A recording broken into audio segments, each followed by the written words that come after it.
আসসালামু আলাইকুম। এই লেকচারে আমরা ক্রোমোজোমের ভৌত গঠন, রাসায়নিক গঠন ও ক্রোমোজোমের প্রকারভেদ সম্পর্কে জানব। তো ক্রোমোজোমের ভৌত গঠন সম্পর্কে আমরা একটু শুরু করি। আচ্ছা, তো এটা হচ্ছে আমাদের ক্রোমোজোম এবং আমরা দেখতে পাচ্ছি যে ক্রোমোজোমটা গঠন হচ্ছে কিভাবে ক্রোমাটিনগুলো কুণ্ডলী পাকিয়ে তারপর হচ্ছে ক্রোমোজোমটা গঠন হচ্ছে। এবং ক্রোমাটিনটা আসলে কিভাবে গঠন হচ্ছে? ক্রোমাটিন গঠন হচ্ছে ডিএনএ এবং হিস্টোন প্রোটিন দিয়ে। হিস্টোন প্রোটিনকে ডিএনএ এরকম কুণ্ডলী পাকিয়ে বা ঘিরে ফেলে, বা এটাকে আর একটা ভাষায় বলা যায় র্যাপিং হয়। তো ডিএনএটা এরকম হিস্টোন প্রোটিনকে র্যাপিং করে। তো এই র্যাপিং করার মাধ্যমে গঠন করে নিউক্লিওজোম। তো এরকম বেশ কয়েকটা নিউক্লিওজোম তৈরি হয়। অনেকগুলো নিউক্লিওজোম একত্রিতভাবে তারা যুক্ত হয়ে এরকম ক্রোমাটিন ফাইবার গঠন করে। এবং এই ক্রোমাটিন ফাইবারগুলো আমরা বিশ্রামরত অবস্থায় দেখি কোষের মধ্যে এলোমেলো অবস্থায় থাকে, এই যে এই ফিগারের ক্ষেত্রে যদি আমরা একটু খেয়াল করি। পরবর্তীতে যখন কোষগুলো বিভাজন হবে, কোষ বিভাজনের সময় এই ক্রোমাটিন ফাইবারগুলো আহ, বিন্যস্ত হওয়া শুরু করে এবং তারা কুণ্ডলী পাকানো শুরু করে, এরকম কুণ্ডলী পাকাইতে থাকে। এর ফলেই হচ্ছে ক্রোমোজোমের সৃষ্টি হয়। তাহলে এইভাবে হচ্ছে যে ক্রোমাটিন থেকে আমরা ক্রোমোজোম পাই। তাহলে ক্রোমোজোমের মূল যে উপাদান, সেখানে আমরা প্রথমতই আমরা কি বলতে পারি যে ক্রোমাটিন। ক্রোমোজোমের মূল উপাদানই হচ্ছে ক্রোমাটিন। এবং ক্রোমাটিনটা হচ্ছে এক ধরনের ডিএনএ প্রোটিন যৌগ।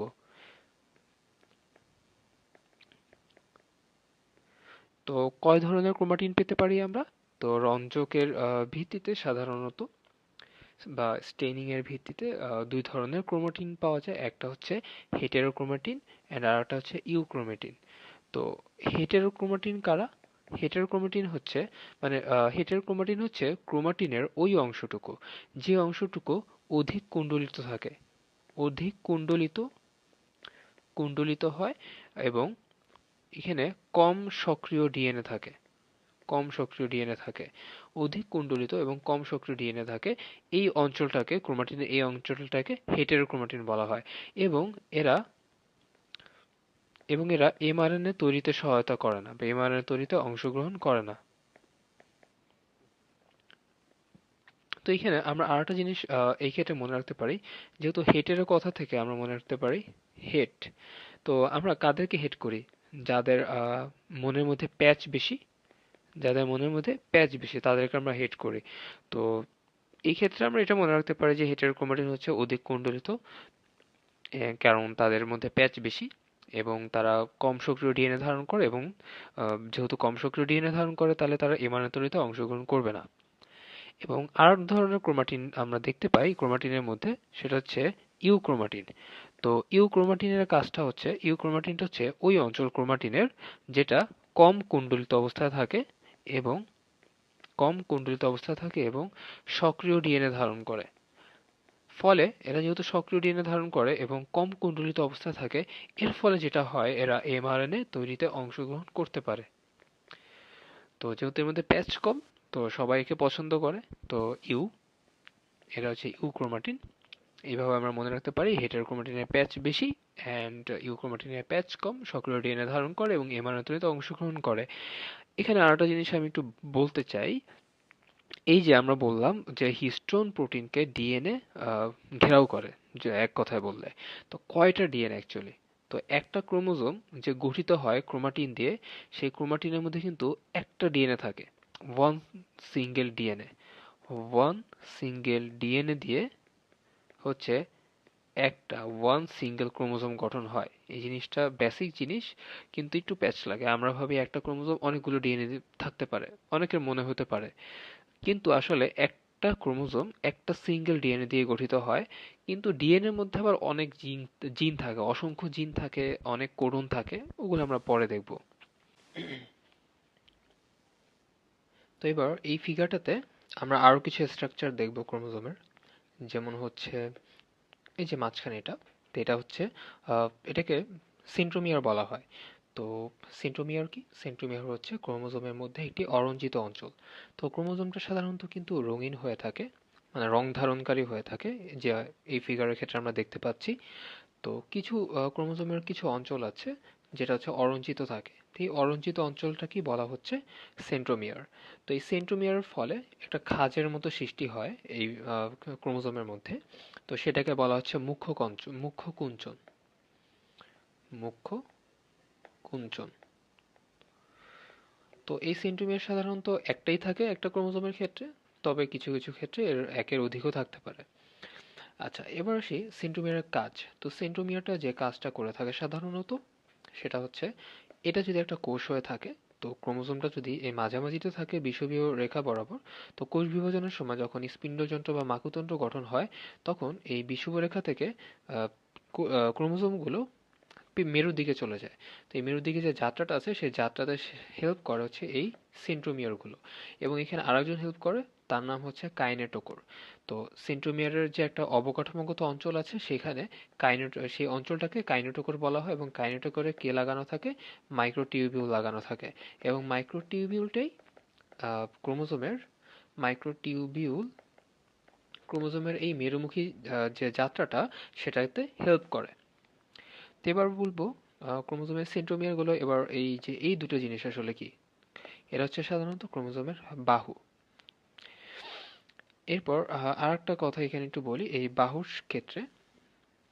তো এই বাহুর একদম প্রান্তে আমরা আর একটা খাঁজ দেখতে পারি। তো সেন্ট্রোমিয়ার হচ্ছে মুখ্য কুঞ্চন। তো বাহুর ক্ষেত্রে আমি যদি একটা সেন্ট্রোমিয়ার আঁকি, মানে সরি একটা ক্রোমোজোম আঁকি, তাহলে বাহু কেটে দেখতে পাবো যে এর যে একদম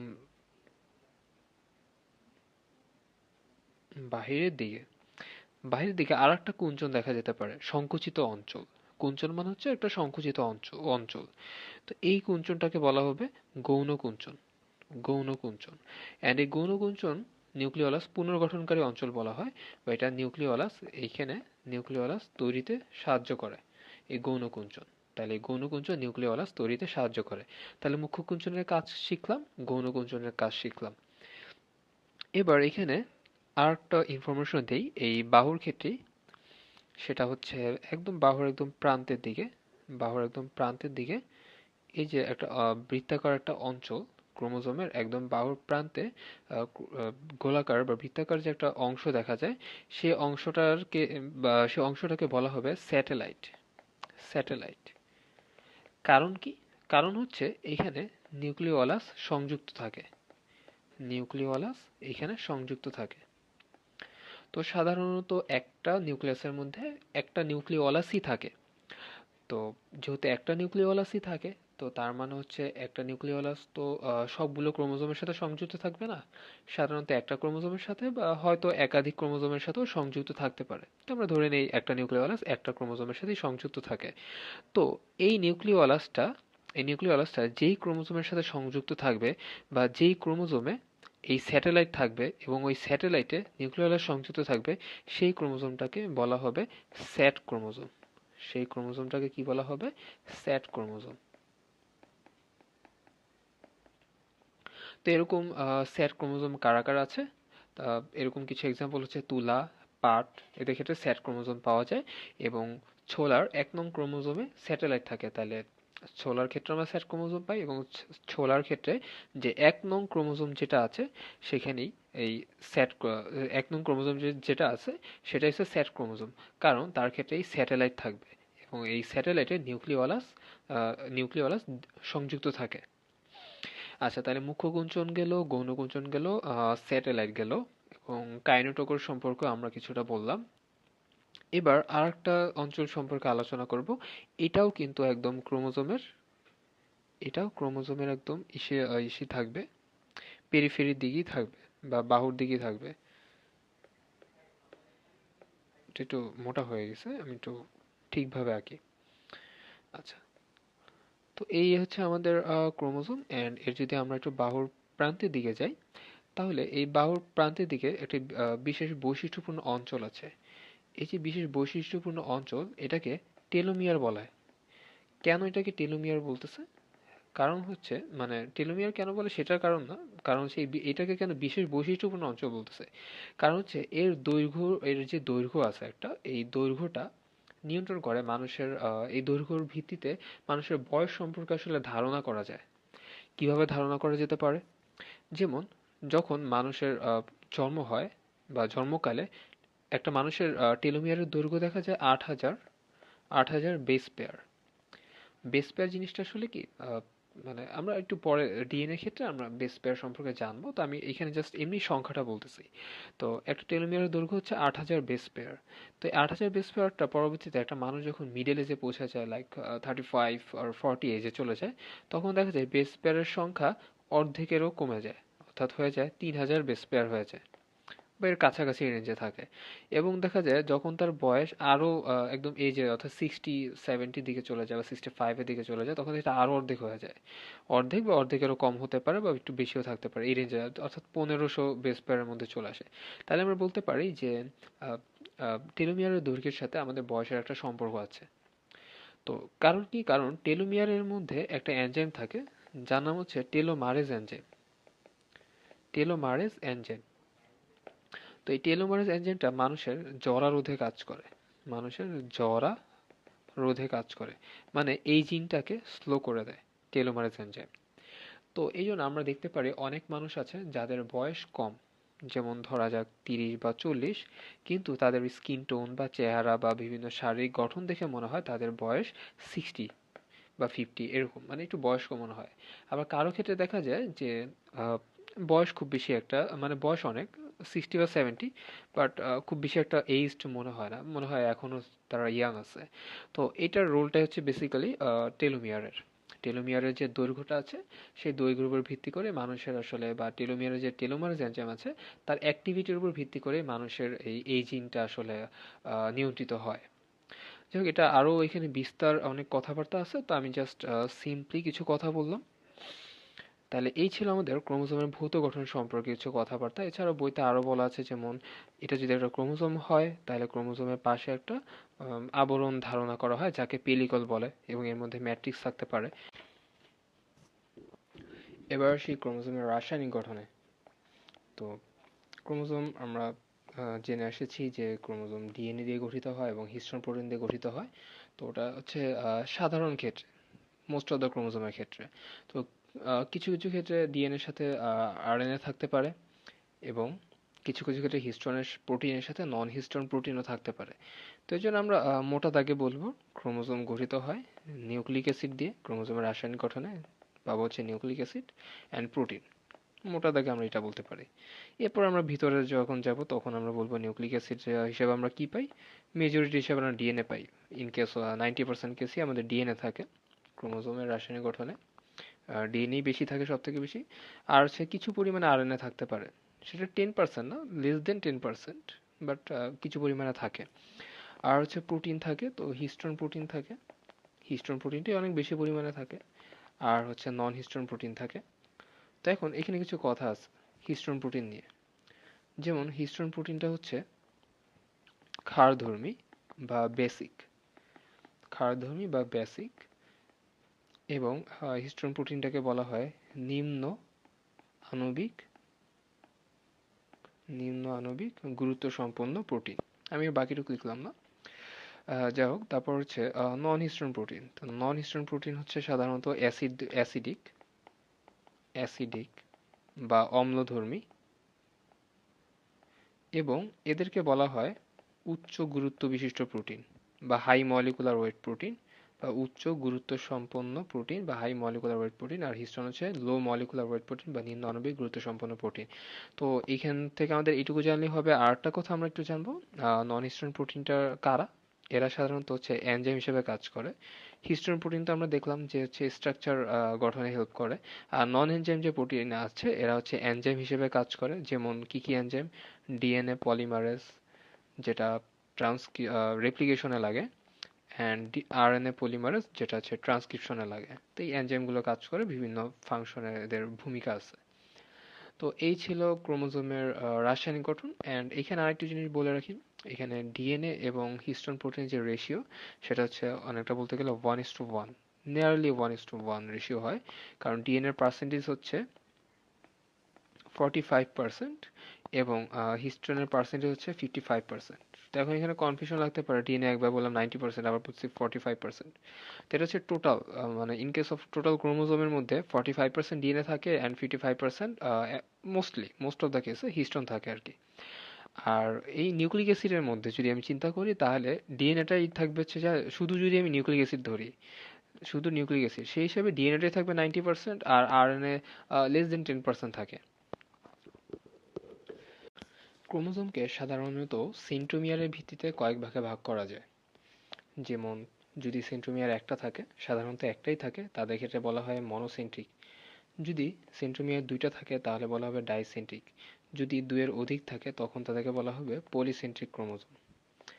আবার যদি কারো ক্ষেত্রে কোনো সেন্ট্রোমিয়ার নাই থাকে তাদেরকে বলা হবে অ্যাসেন্ট্রিক।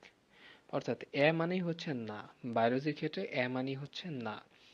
তো এরকম দেখা যায়। এবং অ্যাসেন্ট্রিকের ক্ষেত্রে আর একটা কথা আমাদের জানা দরকার, যেহেতু এদের সেন্ট্রোমিয়ার নাই তাহলে এরা কিন্তু কোষ বিভাজনে অংশগ্রহণ করতে পারবে না। আচ্ছা, তো কেন পারবে না? যেহেতু সেন্ট্রোমিয়ার নাই, তো সেন্ট্রোমিয়ার না থাকলে কিন্তু সেন্ট্রোমিয়ারের কাজ কি ছিল? মেরুর দিকে গমনে হেল্প করে, ক্রোমোজোমকে বিষুবীয় অঞ্চল থেকে মেরুর দিকে গমনে হেল্প করে। যাই হোক, তাহলে এটা যেহেতু হবে না তাহলে কোষ বিভাজনও করতে পারবে না। তো এছাড়া আর একটা ইম্পর্টেন্ট যে ক্লাসিফিকেশন আছে ক্রোমোজোমের ক্ষেত্রে, সেটা হচ্ছে সেন্ট্রোমিয়ারের লোকেশনের ভিত্তিতে। তো কখনো কখনো দেখা যায় সেন্ট্রোমিয়ারটা একদম ক্রোমোজোমের মিডলে থাকে। তো মিডলে যদি থাকে তখন ক্রোমোজোমটাকে বলা হয় মেটাসেন্ট্রিক। মেটাসেন্ট্রিক বা মধ্যকেন্দ্রিক ক্রোমোজোম। তো এই মেটাসেন্ট্রিক বা মধ্যকেন্দ্রিক ক্রোমোজোম যখন অ্যানাফেজ ধাপে মাইটোসিসের কোষ বিভাজনের মাইটোসিসের অ্যানাফেজ ধাপে যখন তাদের এরকম মেরুমুখী গমন শুরু হয়, তখন এটাকে অনেকটা ভি এর মতো দেখায়। কারণ এইটা থাকে সামনে, সেন্ট্রোমিয়ারটা হলো সামনে থাকে আর বাহুগুলো পিছনের দিকে থাকে। তো তখন যাত্রার সময় তাদেরকে এরকম ভি এর মতো দেখায়। তার গেল মেটাসেন্ট্রিকের কথা। এবার আসি আর একটা, যার ক্রোমোজোমটা আহ, এই যে মিডল থেকে একটু বাহুর প্রান্তের দিকে চলে গেছে, এক বাহুর প্রান্তের দিকে চলে গেছে। তো এটাকে তাহলে বলা হবে কি সাবমেটাসেন্ট্রিক, মানে উপমধ্যকেন্দ্রিক। মিডলে নাই, বাট মিডলের থেকে একটু দূরে সরে গেছে। তাই জন্য এদেরকে বলা হবে সাব মেটাসেন্ট্রিক বা উপমধ্যকেন্দ্রিক। তো এরা যখন এরকম অ্যানাফেজ ধাপে যখন এরকম যাত্রা শুরু করে, মেরুর দিকে এরকম বিষুবীয় রেখা থেকে যখন মেরুর দিকে যাত্রা শুরু করে, তখন তাদেরকে অনেকটা, যেহেতু সেন্টিমিটার সামনে থাকে, তো তাদেরকে অনেকটা দেখতে এরকম এলের মতো দেখায়, অনেকটা এরকম এলের মতো দেখায়। তো যদি এটা উল্টায় হয়েছে, যাই হোক, তো এরকম এলের মতো দেখাবে। তাহলে সাবমেটাসেন্ট্রিকের শেপটা আমরা বলতে পারি এলের মতো অ্যানাফেজ ধাপে যাত্রার সময়। এরপর আর একটা আছে যারটা হচ্ছে একদম প্রান্তের দিকে চলে যায়, প্রান্তে যায় না, প্রান্তের কাছাকাছি চলে যায় একদম। তো একে বলা হয় সাবমেটা অ্যাক্রোসেন্ট্রিক। মেটা সাবমেটা এটা হচ্ছে আমাদের অ্যাক্রোসেন্ট্রিক। অ্যাক্রোসেন্ট্রিক। তো আচ্ছা, এটার বাংলা কি? এটার বাংলা হবে পুরোপুরি কিন্তু প্রান্তে যায় নাই, প্রান্তের কাছাকাছি গেছে, তাহলে এটাকে হবে উপপ্রান্ত কেন্দ্রিক। একদম প্রান্তে যায় নাই, প্রান্তের কাছাকাছি গেছে। তো এইটা দেখতে অনেকটা কিসের মতো হতে পারে, আমরা এটাকে নিয়ে ইমাজিন করার ট্রাই করি। এটা যদি সেন্ট্রোমিয়ার যেটা সামনের দিকে থাকে, এটা যদি আমাদের এই ছোট বাহুটা হয় আর এটা যদি আমাদের সেই বড় বাহুটা হয়, তাহলে অনেকটা দেখতে অনেকটা এরকম হয় না? জে এর মতো লাগে না? জে এর মতো লাগে অনেকটা, রাইট? তাহলে আমরা এটাকে বলতে পারি যে অ্যাক্রোসেন্ট্রিক হবে জে এর মতো। যদি আমি এখানে উল্টা দিকে ডিরেকশন দেখাচ্ছি, যেহেতু উপরের দিকে যাত্রা দেখাচ্ছি, এই জন্য হচ্ছে উল্টা হচ্ছে। আমি যদি এইভাবে দেখাই তাহলে এইভাবে ধরলাম যে, তাও আঁকাটা আমার কাছে একটু কঠিন লাগতেছে। হ্যাঁ, এবার ঠিক আছে। এই যে লেটারটাকে আমরা জে বানাই ফেলছি। আচ্ছা, যাই হোক, তো অ্যাক্রোসেন্ট্রিক গেল। এবার আসি আমরা টেলোসেন্ট্রিক। তো টেলোসেন্ট্রিকের ক্ষেত্রে একদম প্রান্তে চলে যায়, ওর হচ্ছে একদম এক বাহুর একদম প্রান্তে চলে যায়। তো তখন ওইটাকে অনেকটা দেখতে আইয়ের মতো দেখা যায়। যখন সে যাত্রা করে তাকে অনেকটা আইয়ের মতো দেখা যায়। আই, এরকম আই দেখা যায়। অর্থাৎ আর একটা বাহুকে একদম বলতে গেলে দেখাই যায় না, তো এরকম শেপে ওরকম ভাগ করা যায় না, যেহেতু একদম প্রান্তে চলে গেছে এক বাহুর। তো এরকম আমাদের এমসিকিউতে থাকে যে metacentric, submetacentric, acrocentric and telocentric, VLJI VLJ, এই সিরিয়ালটা আমরা মনে রাখতে পারি, মেটা, সাবমেটা, অ্যাক্রো, টেলো, ভিএলজেআই। তাহলে এই ছিল ক্রোমোজোমের প্রকারভেদ। এরপর আরেকটা প্রকারভেদ আছে, সেটা হচ্ছে কিসের ভিত্তিতে? দেহ গঠন ও লিঙ্গ নির্ধারণের ভিত্তিতে। ক্রোমোজোম দুই রকম হতে পারে, একটা হচ্ছে পারে অটোজোম। অটোজোম হচ্ছে কত? 22 জোড়া বা 44টা। তো এই অটোজোমের কাজ কি? অটোজোমের কাজ হচ্ছে এরা দৈহিক বৈশিষ্ট্য নিয়ন্ত্রণ করে, দৈহিক বৈশিষ্ট্য নিয়ন্ত্রণ করে, এবং এরা হচ্ছে তাহলে পুরুষ এবং নারী উভয়ের মধ্যেই সেম ভাবেই থাকবে। আর একটা আছে সেক্স ক্রোমোজোম। এটা ছিল অটোজোমাল ক্রোমোজোম, অ্যান্ড এটা হচ্ছে সেক্স ক্রোমোজোম। সেক্স ক্রোমোজোমের সংখ্যা হচ্ছে 1 পেয়ার বা 2টা। তো এরা কারা? আচ্ছা, এদের কাজটা কি? এরা হচ্ছে লিঙ্গ নির্ধারণে হেল্প করে। অ্যান্ড এরা কি নারী পুরুষ উভয়ের ক্ষেত্রে সেম থাকবে? না, মেলের ক্ষেত্রে থাকবে সেক্স ক্রোমোজোম XY, অ্যান্ড ফিমেলের ক্ষেত্রে থাকবে দুইটাই সেম, XX। তাহলে এই তিনটা পার্থক্য আমরা বলতে পারি কয়টা থাকে, এদের কাজ কি? একজন দৈহিক বৈশিষ্ট্য নির্ধারণ করে, আর একজন লিঙ্গ নির্ধারণ করে। তারপর অটোজোম সাধারণত উভয়ের ক্ষেত্রে সেম থাকবে, এবং সেক্স ক্রোমোজোম কিন্তু উভয়ের ক্ষেত্রে সেম না, মেলের ক্ষেত্রে XY অ্যান্ড ফিমেলের ক্ষেত্রে XX হয়ে থাকে। এবার তাহলে ক্রোমাটিন আর ক্রোমোজোমের পার্থক্যটা একটু দেখে ফেলি। তো ক্রোমোজোম হচ্ছে ক্রোমাটিন দ্বারা গঠিত হয়।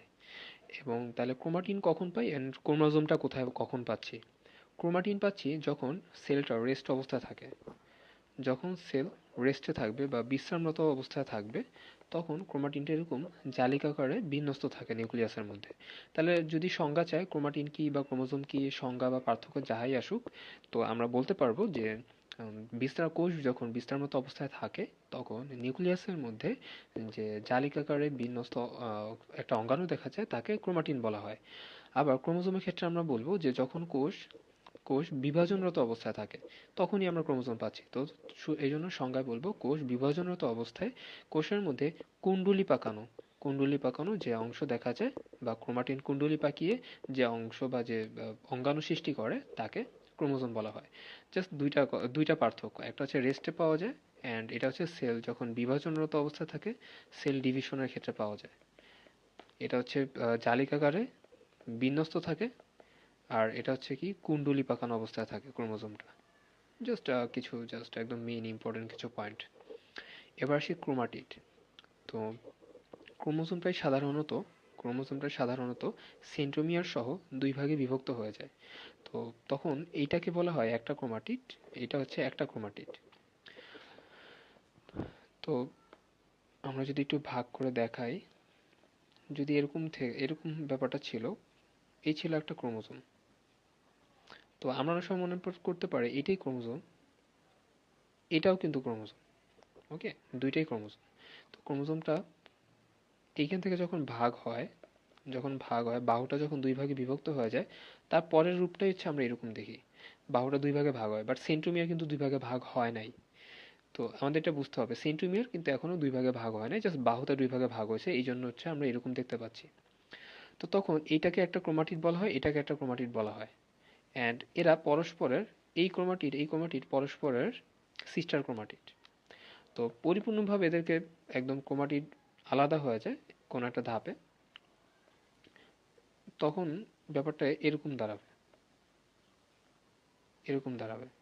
অর্থাৎ এই যে সেন্টিমিটার ছিল, ক্রোমাটিডগুলো তখন পরবর্তীতে প্রথমত বাহু ভাগ হয়েছে, ফলে ক্রোমাটিড সৃষ্টি হলো। পরবর্তীতে এই সেন্ট্রোমিয়ারটাও দুই ভাগে বিভক্ত হয়ে যাবে, ফলে এই যে ক্রোমাটিডগুলো একদম আলাদা হয়ে যাবে। পরবর্তীতে তারা কোষ বিভাজনের বিভিন্ন ক্ষেত্রে বিভিন্ন দিকে গমন করবে আর কি। যাই হোক, এখন আসি আমরা সিস্টার ক্রোমাটিডের মধ্যে। আচ্ছা, এখানে আরেকটু বলি, তাহলে ক্রোমোজোম আর ক্রোমাটিডের মধ্যে পার্থক্যটা আমরা কি পেলাম? যে ক্রোমাটিড কিন্তু আসে ক্রোমোজোম থেকে, ক্রোমোজোমটা দুভাগে অর্ধবিভক্ত হই বা অর্ধাংশই হচ্ছে যে ক্রোমোজোমের অর্ধাংশ হচ্ছে ক্রোমাটিড, ক্রোমোজোম অর্ধবিভক্ত হই ক্রোমাটিড সৃষ্টি হয়। এবার তাহলে আমরা আসি সিস্টার ক্রোমাটিড আর নন সিস্টার ক্রোমাটিড। তাই এই যে একটা ক্রোমোজোম, এই ক্রোমোজোমের ক্ষেত্রে এই একটা ক্রোমাটিড, এই একটা ক্রোমাটিড, এন্ড এই যে তাদের নিজস্ব সেন্ট্রোমিয়ার আছে, দুইটা বাহু আছে, তাহলে একে আমরা ক্রোমাটিড বলতে পারবো। এন্ড এই যে একটা ক্রোমাটিড, এই ক্রোমাটিডের পরবর্তীতে বিশেষ করে মাইটোসিসের অ্যানাফেজ ধাপে ও নিজে কিন্তু একজন স্বয়ংসম্পূর্ণ একজন ক্রোমোজোম হিসেবে কাজ করতে পারে। আচ্ছা, যাই হোক, তো এরা পরস্পরের সিস্টার ক্রোমাটিড। আবার এই যে একটা ক্রোমোজোম, এই একটা ক্রোমাটিড, এই একটা ক্রোমাটিড, এরা আবার পরস্পরের সিস্টার ক্রোমাটিড। বাট এই ক্রোমোজোমের এই ক্রোমাটিড অ্যান্ড এই পিঙ্ক ক্রোমোজোমের এই ক্রোমাটিড এরা পরস্পরের আবার নন সিস্টার ক্রোমাটিড। কারণ দুই ক্রোমাটিড তো দুই আলাদা সোর্স থেকে আসছে, আলাদা ক্রোমোজোমের আলাদা আলাদা ক্রোমাটিড, সো তারা পরস্পর নন সিস্টার। জাস্ট একদম সিম্পল, কিপ ইট সিম্পল। একই ক্রোমোজোমের ক্রোমাটিডগুলো হচ্ছে পরস্পর সিস্টার ক্রোমাটিড, অ্যান্ড দুইটা আলাদা ক্রোমোজোমের যে ক্রোমাটিডগুলো আছে তারা পরস্পরের নন সিস্টার ক্রোমাটিড। সংজ্ঞা আসলে আমরা এইভাবে দিতে পারবো। তাহলে ক্রোমোজোম ক্রোমাটিডের পার্থক্য অ্যান্ড ক্রোমাটিন ক্রোমোজোমের পার্থক্য আই থিঙ্ক ক্লিয়ার হলো।